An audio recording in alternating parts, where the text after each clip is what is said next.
అందరికీ నమస్కారం. మనందరికీ తెలిసిన విషయమే, గాది ఎన్ఐఏ గారు అరెస్ట్ తర్వాత ఎన్ఐఏ నిన్న మన తొలి వెలుగు ఆఫీస్కి రావడం జరిగింది. రఘు గారికి, అదేవిధంగా ఆయన దగ్గర పనిచేసే సిబ్బందిలో ఒకతనటువంటి అనిల్ గారికి కూడా నోటీస్ అనేది ఇవ్వడం జరిగింది.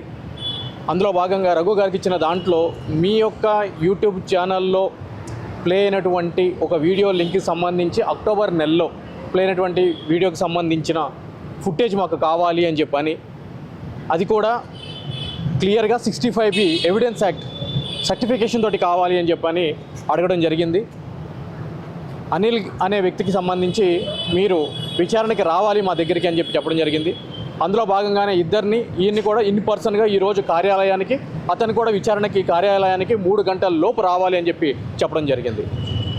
ఒక నిజాయితీ గల జర్నలిస్టుగా, ఒక బాధ్యత గల సమాజంలో వ్యక్తిగా, భారతదేశ పౌరుడిగా ఇద్దరూ కూడా ఈరోజు విచారణకి హాజరు కావడం జరిగింది. మేము కూడా మొదట్లో విచారణ అధికారి గారిని కలవడం జరిగింది.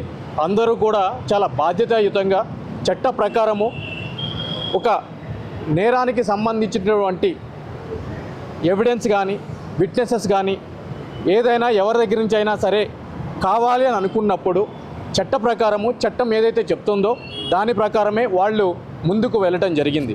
ప్రధానమైన కారణం ఏంటి అంటే కనుక, ఈ యొక్క ఛానల్లో ఆ వీడియో లింక్ అప్లోడ్ అయ్యింది. దాంట్లోనే విద్వేషపూరితమైనటువంటి ప్రసంగం ఉంది అని చెప్పి భావించబడుతున్నారు కాబట్టి దానికి సంబంధించి వాళ్ళు అడగడం జరిగింది. దానికి సంబంధించే ఈరోజు వీళ్ళు రావడం జరిగింది. విచారణ అధికారుల ముందు హాజరు కావడం జరిగింది. విచారణ కూడా సవ్యంగా జరగడం జరిగింది. ఈరోజు మనం మాట్లాడుకుంటున్నాం, ప్రతి ఒక్క సోషల్ మీడియాలో కూడా, శాటిలైట్ మీడియాలో పడని వ్యక్తులు, కొన్ని రాజకీయ పార్టీలు అరెస్ట్ జరుగుతుంది, అర్బన్ నక్సలైట్ అని ఏ విధంగా అయితే కనుక వ్యాఖ్యలు చేస్తున్నారో ముమ్మాటికి కూడా మేము చెప్తున్నాము.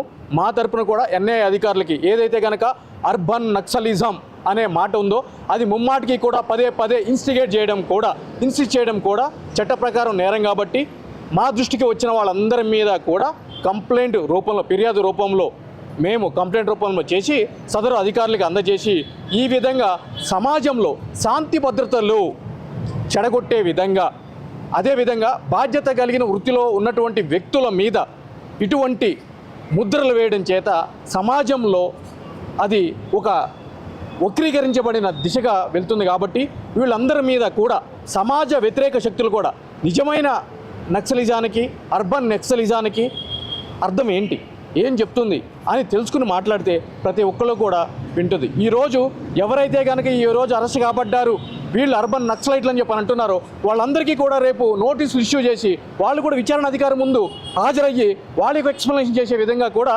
చట్టపరంగా మేము ముందుకు వెళ్తాము. ఈరోజు భారతదేశంలో ఒక నిజాయితీ గల పౌరుడిగా, భారతదేశ పౌరుడిగా ఎవరైనా కూడా, అది నేనైనా కూడా, అధికారులు ఏదైనా ఒక ఇన్ఫర్మేషన్ నా దగ్గర నుంచి కావాలి అనుకున్నప్పుడు వెళ్ళి ప్రతి ఒక్కరు ఇవ్వాల్సిన ఆవశ్యకత ఎంతైనా ఉంది.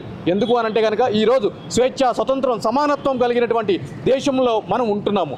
అటువంటి దేశ పౌరుడిగా ప్రతి ఒక్కళ్ళ మీద కూడా విచారణ అధికారులు అడిగినప్పుడు, దట్టు ఎన్ఐఏ లాంటి ఒక అత్యున్నతమైనటువంటి విచారణ సంస్థ అడిగినప్పుడు, దర్యాప్తు సంస్థ అడిగినప్పుడు ప్రతి ఒక్కళ్ళ మీద బాధ్యత ఉంది. ఈరోజు కోర్టులకు వెళ్ళలేదే మేము, మమ్మల్ని ఎందుకు పిలుస్తున్నారు, ఇది చట్ట వ్యతిరేకం, చట్ట విరుద్ధం అని చెప్పని ఈరోజు మేము గంట ముందే వచ్చి విచారణ అధికారి ముందు హాజరవడం జరిగింది. ఎందుకంటే కనుక మాకు బాధ్యత ఉంది, సమాజం పట్ల గౌరవం ఉంది, దేశం పట్ల బాధ్యత ఉంది.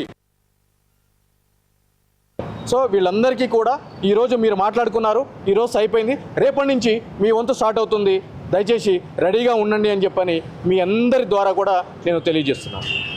అదే ఇన్నే తర్వాత ఇంకెవరైనా అరెస్ట్ చేసే అవకాశాలు ఉన్నాయా?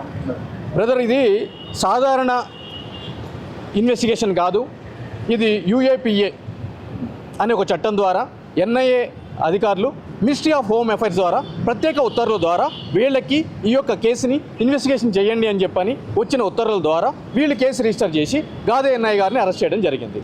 సో ఆయన యొక్క కన్ఫెషన్ రిపోర్ట్ కూడా మనం అందరం కూడా చూడటం జరిగింది. వాళ్ళ యొక్క విచారణలో ఎవరైనా సరే ఈ యొక్క క్రైమ్ ఏదైతే కనుక ఎలిగేషన్ చేస్తున్న క్రైమ్ ఏదైతే ఉందో ఆ క్రైమ్లో ఎవరైనా బాధ్యతలుగా ఉన్నారు అని చెప్పి వాళ్ళకి భావిస్తే వాళ్ళు చట్ట ప్రకారం ముందుకు వెళ్ళడం జరుగుతుంది.